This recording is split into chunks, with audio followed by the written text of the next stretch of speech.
mais uma noite de estudo, mais uma noite de aprendizado da palavra do Senhor. Hoje iremos iniciar o capítulo 19 do livro do Êxodo, essa caminhada tão abençoadora, tão rica, que tem tanto ministrado ao nosso coração através dos estudos. Êxodo capítulo 19, convido você mais uma vez, por gentileza, a estar abrindo a sua Bíblia. Nós iremos ler apenas os 3 primeiros versículos e depois iremos começar a exposição do texto. No 3º mês da saída dos filhos de Israel da terra do Egito, no 1º dia deste mês, vieram ao deserto do Sinai. Tendo partido de Refidim, vieram ao deserto do Sinai, no qual se acamparam. Ali, pois, se acampou Israel em frente do monte. Subiu Moisés a Deus, e no monte o Senhor o chamou e lhe disse: Assim falarás à casa de Jacó e anunciarás aos filhos de Israel. Vamos orar mais uma vez? Pai, essa é a tua palavra e por ela damos graça, pois é a revelação do Senhor a nós, é a tua voz ao nosso coração. Somos gratos porque temos o teu conselho por meio das Escrituras Sagradas. Ela pode nos guiar a toda a verdade, nos conduzir ao caminho certo e às veredas justas. Que nosso coração possa estar dilatado nessa noite para ouvir, para acolher a tua voz por meio da tua palavra, que ela nos oriente, que ela nos exorte, que ela nos console, pois a tua palavra tem poder para isso. Oramos assim, gratos em nome de Jesus. Amém. Após 3 meses da saída do povo de Israel do Egito, eles chegam finalmente num lugar chamado de Península do Sinai. Mais ou menos um espaço de 430 quilômetros, desde Gósen, lá no Egito, até a Península do Sinai, no meio do deserto. Os irmãos podem acompanhar aí pelo mapa, onde ficava, então, a Península do Sinai. O povo sai lá de cima, ali perto do mar Mediterrâneo, de um lugar ali próximo ao canal de Suez, ao Golfo de Suez. Eles atravessam o Mar Vermelho e entram no deserto de Sim, até que chegam nessa região conhecida como a Península do Sinai. Nessa região, nessa área, existiam várias montanhas, era uma cordilheira. E nós temos na Bíblia vários nomes dados a este lugar, como Monte Sinai ou Monte Horebe, e outras vezes conhecido como Monte de Deus. Foi aqui que no capítulo 3 do mesmo livro aqui do Êxodo, Moisés teve uma experiência com Deus, uma epifania. O Senhor aparece a ele através de uma sarça, exatamente no Monte Sinai. Então o povo sai do Egito, entra no deserto, porque Deus dirige o povo, guia o povo pelo deserto, e quando eles chegam no pé do Monte Sinai, a ordem de Deus é clara que eles devem acampar. E ali o povo acampa no pé do monte. E pelos registros bíblicos, nós podemos precisar que o período em que o povo esteve acampado aqui foi quase 2 anos.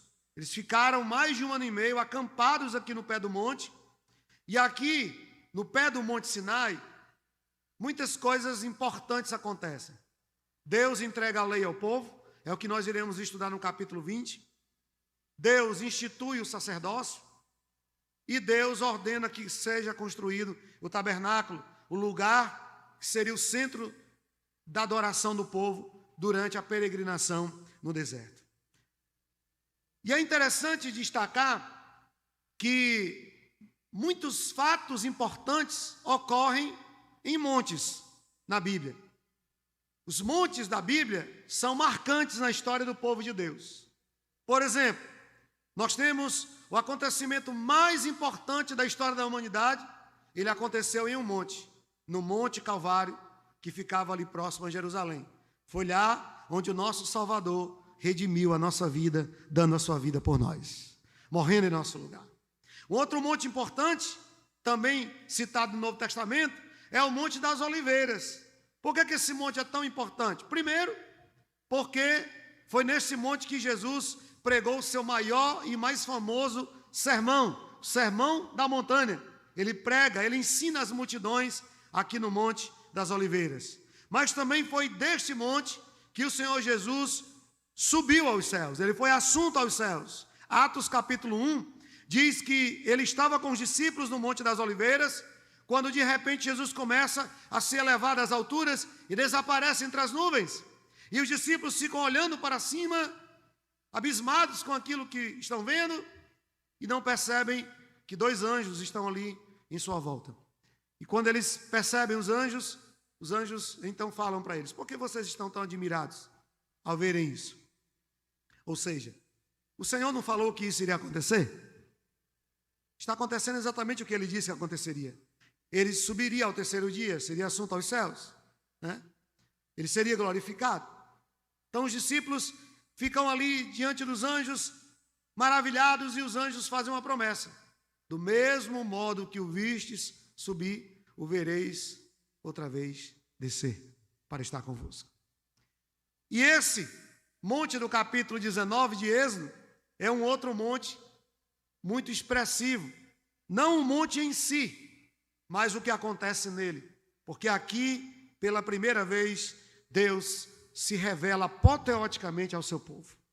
De sorte, irmãos, que esse capítulo 19, ele apresenta-nos 3 elementos, 3 temas que são evidentes aqui no capítulo 19. Primeiro, nós temos aqui o primeiro registro da reunião da Assembleia Solene do povo de Deus.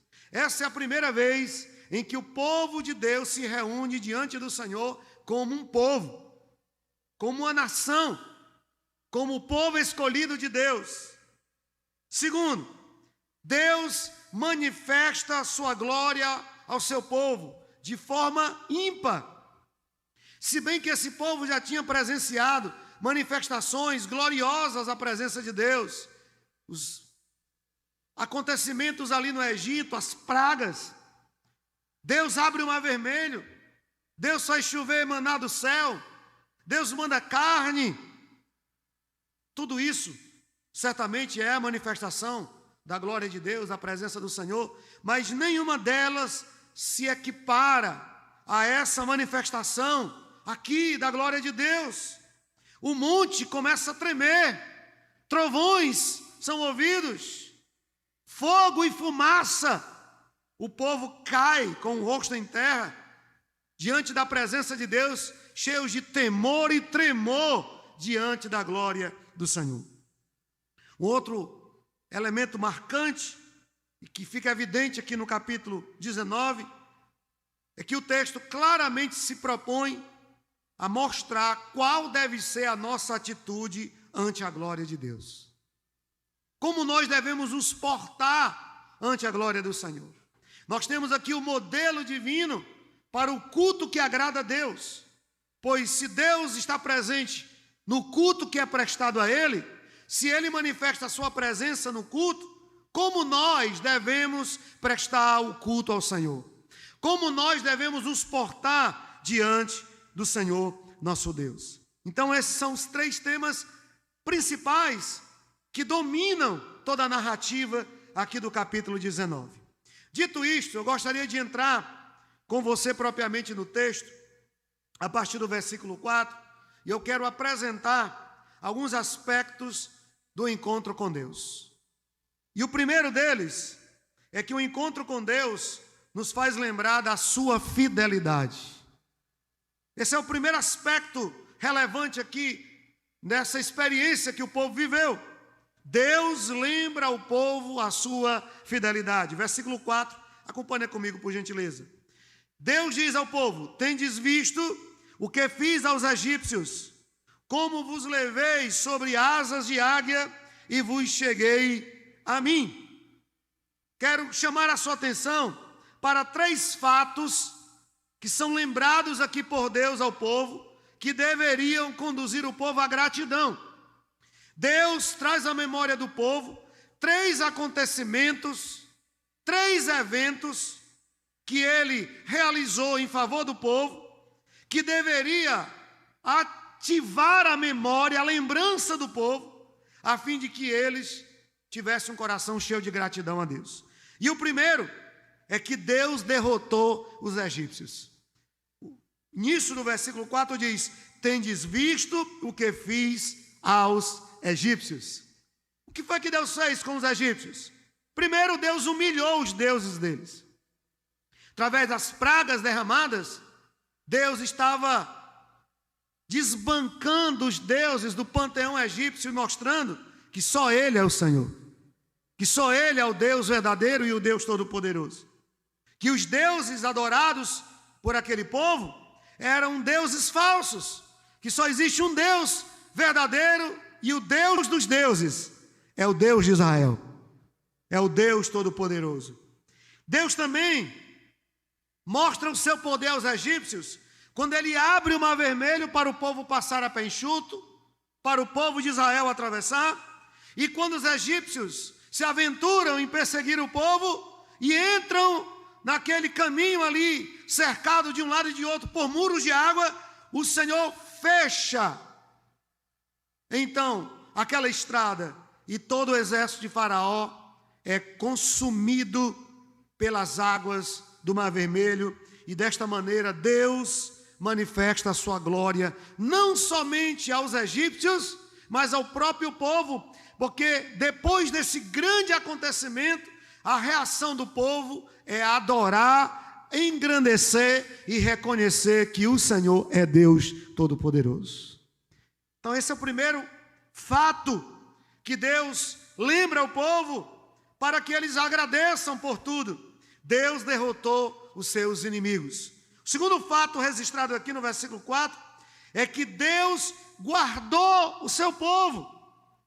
Continuando aqui o versículo 4, Deus vai dizer: como vos levei sobre asas de águia.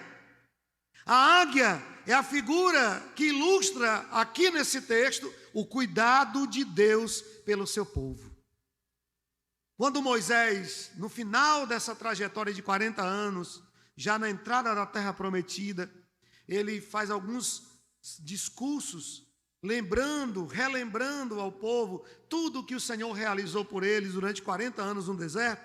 Lá no capítulo 32 de Deuteronômio, versos 11 e 12, Moisés vai falar assim para o povo de Israel: como a águia desperta a sua ninhada e voeja sobre os seus filhotes, estende as asas e tomando-os, os leva sobre elas, assim só o Senhor os guiou. O que é que Moisés está dizendo? Que Deus cuidou do seu povo, assim como a águia cuida dos seus pintões, assim como a águia cuida dos seus filhotes.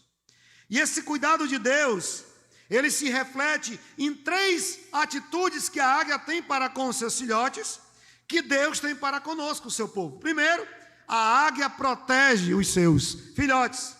O texto diz que ela voa sobre o ninho para vigiar a sua ninhada, para ver se não tem nenhum predador por perto que queira tomar, matar, destruir um de seus filhotes. E a águia, ela também constrói o seu ninho nas alturas. Eu já falei um pouco para os irmãos aqui sobre a águia, como é que ela cuida dos seus. Então ela constrói o ninho em montanhas elevadíssimas. Eu assistindo um documentário sobre os Grand Canyons ali nos Estados Unidos, né? E lá é uma região que tem muitas águias, e ela constrói o seu ninho lá no alto, em lugares inacessíveis, onde nenhum predador, nenhuma áspide, nenhum outro animal poderá ter acesso para destruir, para matar os seus filhotes. Assim a águia faz, e assim é o nosso Deus para conosco. Ele guarda o seu povo, ele protege o seu povo. Quando Deus diz que assim como a águia voa sobre o ninho e constrói o ninho nas alturas para manter os seus protegidos. O Senhor guardou o seu povo lá no Egito. Os irmãos devem lembrar que enquanto o Egito era açoitado pelas pragas, lá em Gósen, onde o povo habitava no meio do Egito, nada acontecia, porque o Senhor guardava o seu povo. O Senhor protegia o seu povo. E é verdade o que o Salmo 91 diz. Salmo 91 promete que aquele que habita no esconderijo do Altíssimo, aquele que tem comunhão com Deus, aquele que está no Senhor, ele pode descansar sobre a sombra do Onipotente. Podem cair 1000 ao seu lado, 10.000 à sua direita, mas ele jamais será atingido.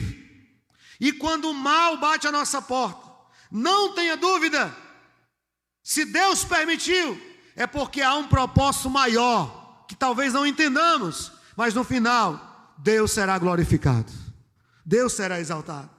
Então Deus protege os seus filhotes. Segundo, a águia alimenta os seus filhotes. Meus irmãos, assim como a águia alimenta os seus filhotes lá no ninho, onde eles não podem sair para buscar alimento, Deus, Ele cuida do seu povo. Em Deus nós temos tudo o que nós necessitamos. Tudo que você precisa, você tem no Senhor. Você encontra em Deus. Deus mandou o maná, Deus mandou carne, as vestes do povo não se rasgaram, as sandálias não se desgastaram, porque Deus cuida dos seus. Deuteronômio 29:5, Moisés, mais uma vez lembrando o povo do cuidado de Deus, ele diz: 40 anos vos conduzi pelo deserto, não envelheceram sobre vós as vossas vestes, nem se rasgou do vosso pé a sandália. Você pode comprar a roupa da melhor marca que você conhecer, do preço que você conseguir pagar, mas essa roupa, ela não vai durar muito. Mas essas vestes duraram 40 anos, não se rasgaram, as sandálias não se desgastaram. Irmãos, isso é milagre, é cuidado de Deus. E assim como a águia cuida dos seus filhotes, Deus cuida dos seus filhos. Deus cuida dos seus. Terceira atitude da águia que aponta para o cuidado de Deus é que a águia treina os seus filhotes. Ela treina os seus pintões para que, quando chegar o momento deles saírem do ninho para viverem suas experiências, eles estejam prontos para enfrentar os desafios da vida. Quando chega o tempo dos filhotes saírem do ninho, eles são treinados. Primeiro a águia retira o conforto. Ela constrói o ninho com os espinhos para dentro do ninho, e aí ela coloca pena, feno, para proteger os seus filhotes dos espinhos. Mas quando chega a hora deles saírem do ninho, a primeira coisa que ela faz é tirar as penas e a palha, para que os espinhos comecem a incomodar e espetá-los, porque é tempo de sair do ninho. Talvez você esteja nessa fase da sua vida, em que Deus tirou alguma coisa de você, um emprego, Deus tirou saúde, Deus tirou você da sua zona de conforto, porque é hora de sair do ninho para viver novas experiências espirituais com Deus. É hora de sair do ninho para voar alto, voar nos céus de Deus, para conhecer mais a Deus, para caminhar com suas próprias pernas, para ser guiado pela voz de Deus. E aí, quando os pintões resistem a isso, a águia então os tira do ninho, voa bem alto, os solta, e antes que eles caiam no chão, ela dá um voo rasante, os pega novamente e voa com eles sob suas asas. Foi assim que Deus fez com Israel. Como?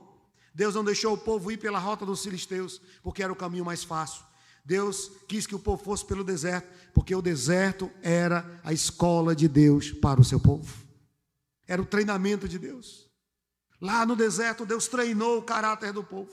Deus moldou o caráter do povo para serem o seu povo, sua nação santa. Então tudo isso mostra como Deus, Ele guarda o seu povo. Mas um terceiro fato que aponta para o cuidado de Deus, e a nossa resposta a esse cuidado deve ser de gratidão, é o fato de que Deus escolheu Israel como seu povo. Final do versículo 4 diz: e vos cheguei a mim. Meus irmãos, Deus soberanamente escolheu este povo para ser o seu povo peculiar. Eu preciso informar aos irmãos que não havia nada em Israel que justificasse essa eleição de Deus. Não havia nenhuma característica, nenhuma qualidade neste povo que pudesse justificar a escolha de Deus ter escolhido esse povo. Esse povo não era melhor do que os outros povos.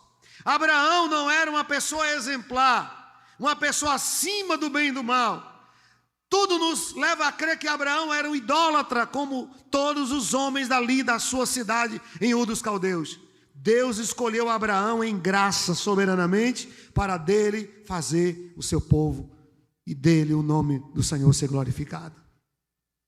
Então a escolha não foi pelos méritos.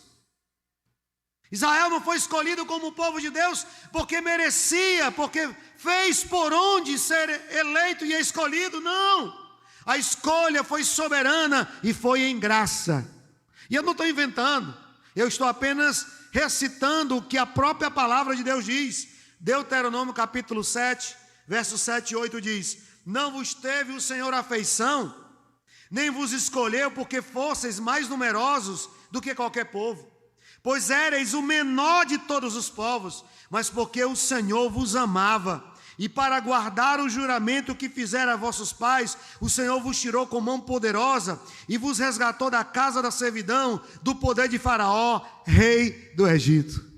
Então o amor de Deus por este povo não era uma resposta do amor do povo a Deus, porque este povo não amava e nunca amou a Deus como Deus os amava. Não era pela afeição que eles tinham ao Senhor, não era porque este povo era uma nação poderosa, pelo contrário, eles não eram nem um povo, eram um grupo de escravos. Mas o Senhor escolheu este povo porque Ele os amou. A escolha de Deus está baseada no seu amor. Então Deus mostra o seu cuidado, sua bondade sobre esses três aspectos. Primeiro, Ele derrota os inimigos do seu povo. Segundo, Ele guardou o seu povo dos perigos, como a águia protege os seus filhotes. Terceiro, Deus em graça escolheu este povo para se chamar o seu povo. Segundo aspecto do encontro com Deus registrado no capítulo 19 é que Deus condiciona o pacto que Ele estabelece com este povo. Acompanha comigo, por favor, os versos 5 e 6. Agora, pois, se diligentemente ouvides a minha voz e guardardes a minha aliança, então sereis a minha propriedade peculiar entre todos os povos, porque toda a terra é minha. Vós me sereis reino de sacerdotes e nação santa. São essas as palavras que falarás aos filhos de Israel. O nosso Deus, irmãos, é um Deus de aliança. Nosso Deus é um Deus de pacto. E nós temos na Bíblia várias alianças. E é importante destacar que nenhuma dessas alianças, elas partiram do homem para Deus. Sempre o proponente é o próprio Deus. É Deus que busca uma aliança com o homem. Nós temos lá no jardim a aliança adâmica. Nós temos, na época do dilúvio, a aliança noética.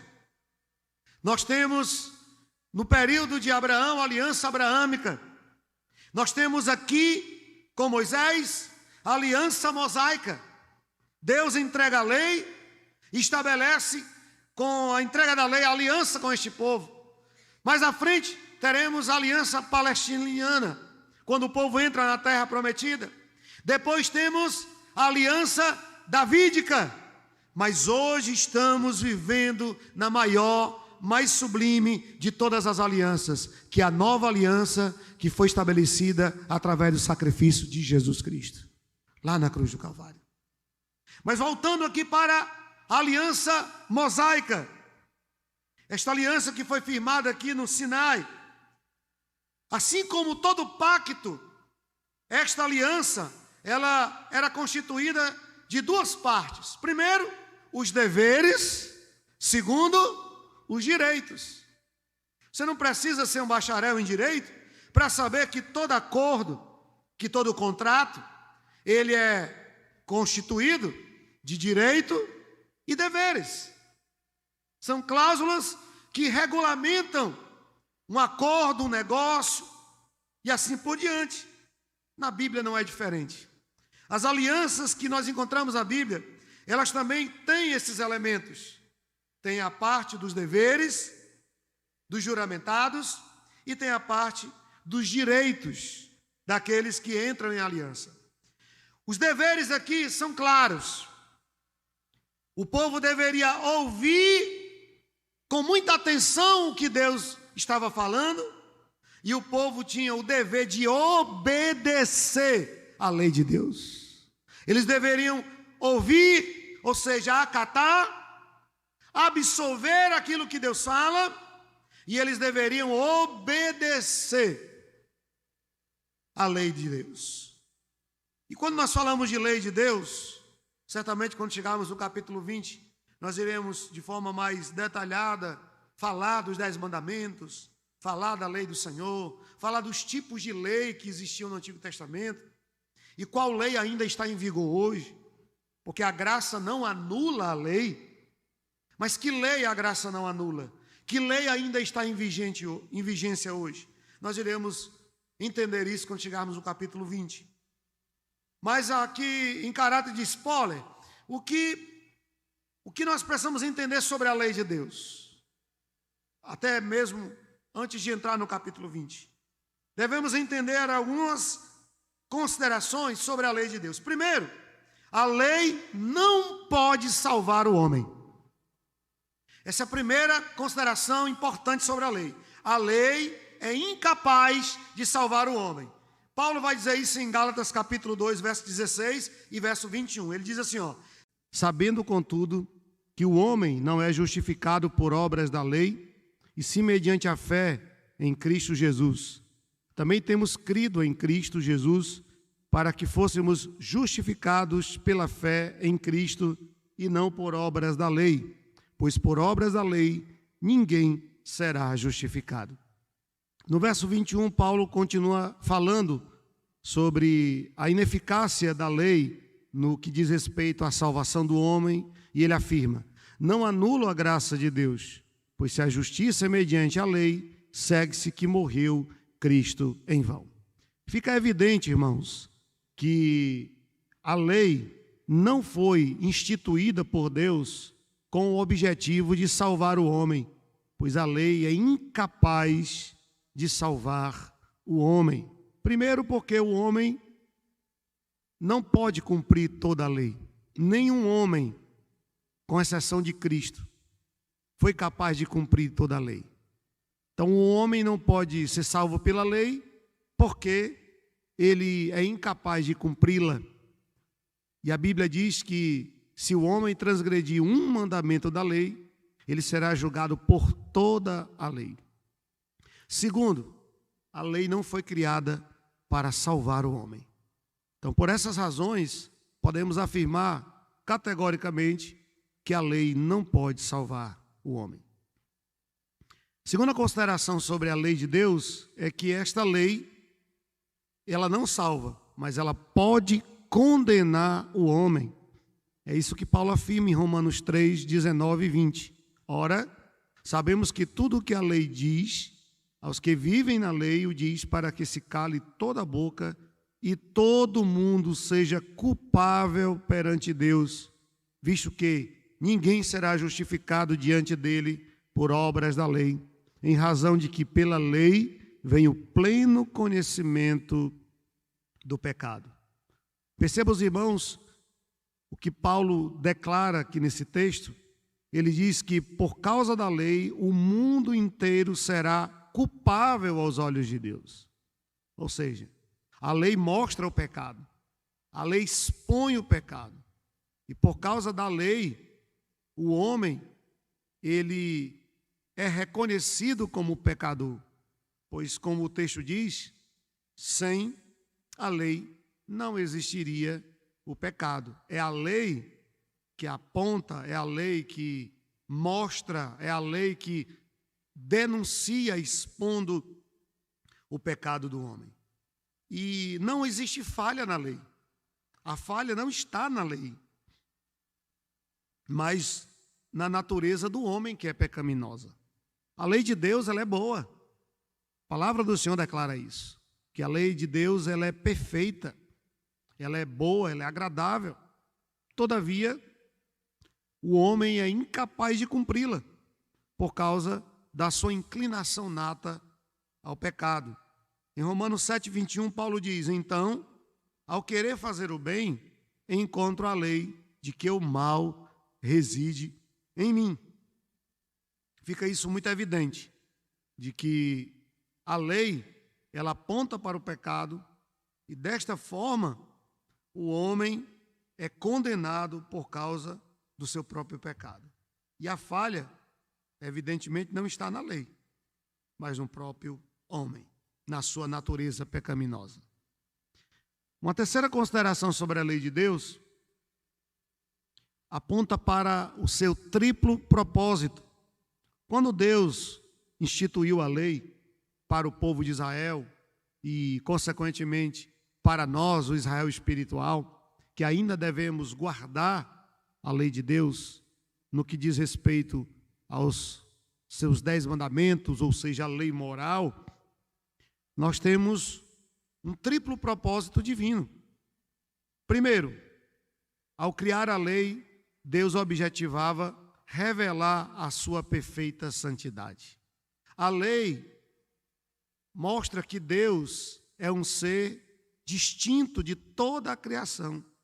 Não existe em todo o universo um ser que possa se comparar a Deus em perfeição, em moralidade, em justiça, em verdade.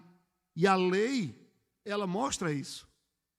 Ela mostra o quão Deus é perfeito, o quanto Ele é soberano e distinto de toda a sua criação.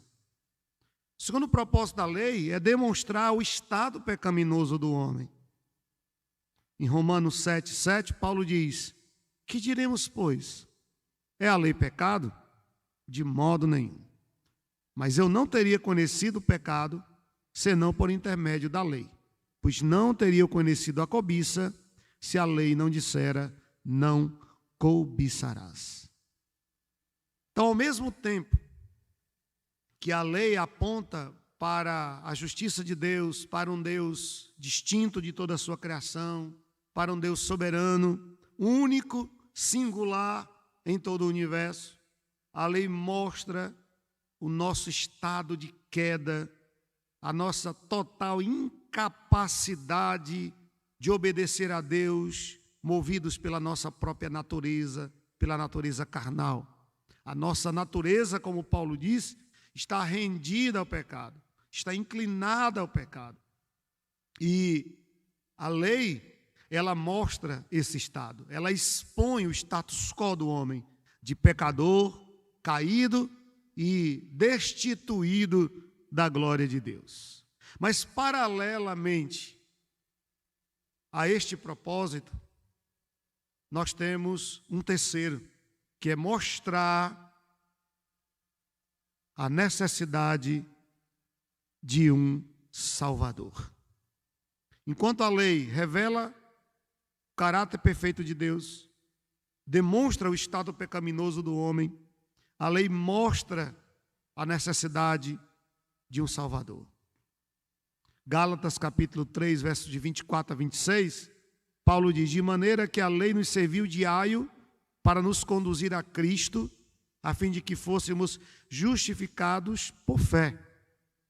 Mas tendo vindo a fé, já não permanecemos subordinados ao aio, pois todos vós sois filhos de Deus, mediante a fé em Cristo Jesus. Que coisa tremenda. Nós temos aqui o conselho de Deus manifesto na sua palavra de forma muito clara, Deus mostra quem Ele é, Deus mostra quem somos, e o nosso estado de queda nos faz olhar para o Salvador, um Deus misericordioso, um Deus gracioso, que morreu para nos salvar. De sorte que a lei, ela serve como um aio, como um tropeço, porque o homem não pode salvar a si mesmo, não pode ser salvo pela lei, ele só pode ser salvo por meio de Cristo. E a salvação, ela não vem pela observância da lei, pelo contrário, a salvação, ela nos vem por meio da fé em Cristo. A justificação, ela é por meio da fé. E devemos estar confiados no sacrifício de Cristo, que é poderoso para nos salvar. E é isso que a lei nos comunica. A necessidade de um Salvador e a realidade desse Salvador, que é Cristo Jesus, o nosso Senhor. Uma quarta consideração sobre a lei de Deus é que a lei divina é para o povo de Deus. É isso mesmo. E há aqui um fato intrigante no capítulo 19. O povo só recebe a lei depois que saem do Egito, depois que deixam de ser escravos. Então esse povo, enquanto escravos, não receberam a lei do Senhor, os mandamentos de Deus. Mas quando deixam de serem escravos, eles recebem a lei de Deus no Monte Sinai.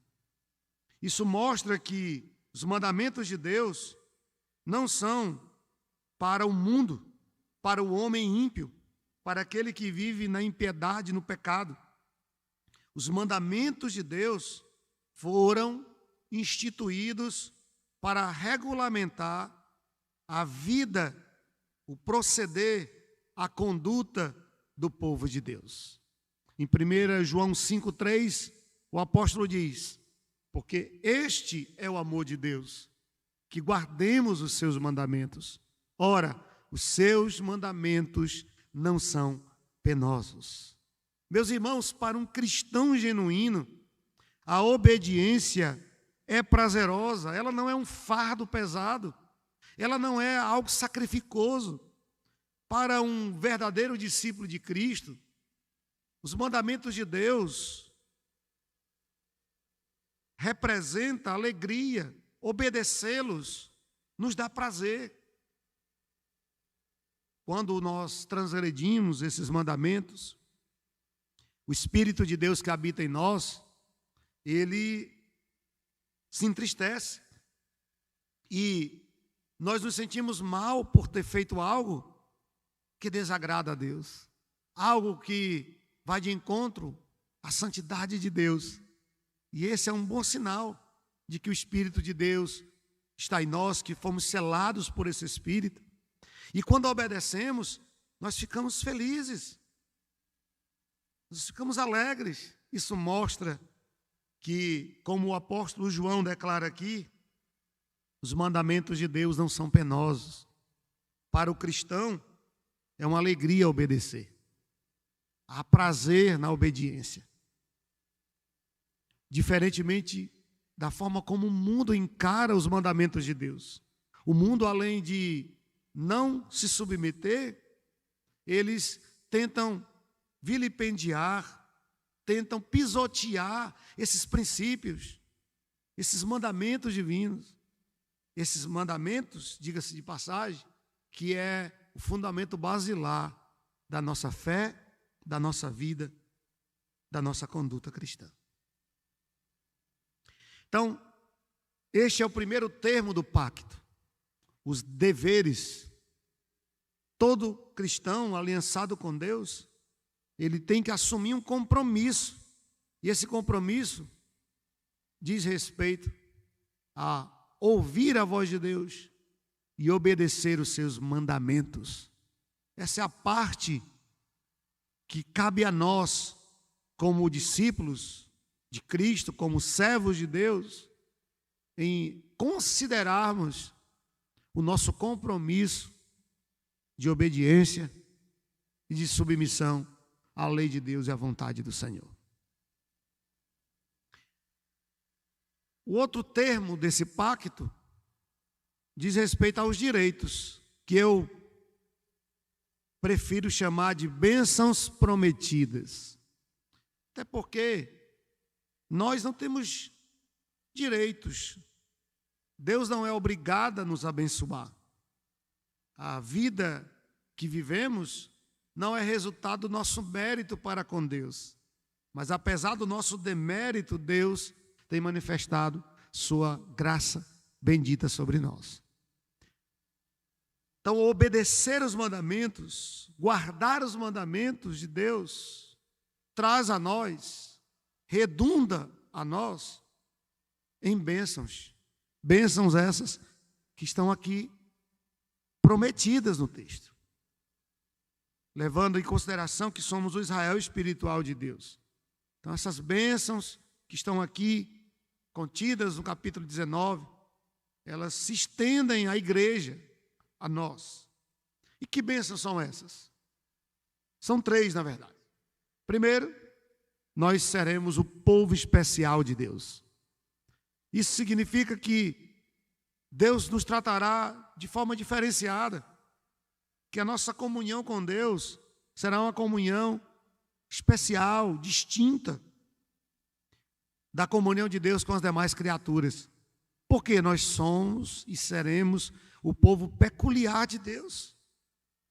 Então Deus, ele se relaciona com o seu povo de forma diferente, de forma singular.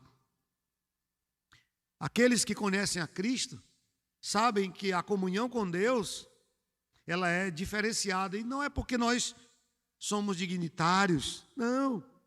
É porque Cristo, ele garantiu esse acesso pleno à presença do Pai, e hoje podemos desfrutar dessa plena comunhão com Deus. A segunda bênção que encontramos aqui, prometida, é que seremos um reino sacerdotal. Isso implica em duas verdades práticas. Primeiro, nós teremos acesso e temos acesso pleno à presença de Deus. O véu foi rasgado, o caminho foi aberto, porque o caminho é o próprio Cristo. Ele disse: eu sou o caminho, a verdade, a vida, e ninguém vai ao Pai a não ser por mim. Essa é a primeira implicação de sermos um reino sacerdotal. Teremos acesso pleno à presença de Deus. Não necessitaremos mais de mediadores, porque Cristo é o nosso sumo sacerdote eterno. Segunda implicação é que seremos meios da graça de Deus, instrumentos de Deus para este mundo e nessa geração. Ou seja, as pessoas irão a Cristo através de nós, da nossa instrumentalidade.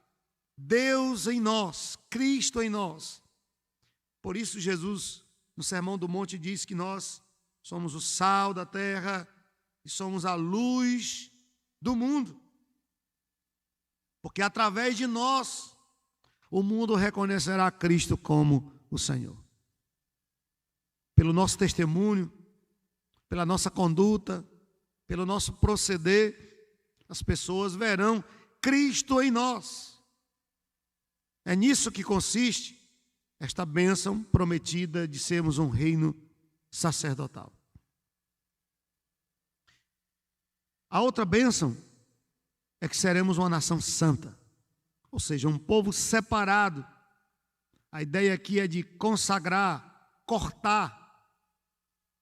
Traduz a ideia do que Paulo fala à igreja de Éfeso, no capítulo 1, verso 14, quando ele diz que quando Cristo voltar, ele irá, então, tomar a sua propriedade, vai resgatar a sua propriedade, porque ele pagou o preço de sangue para sermos o seu povo.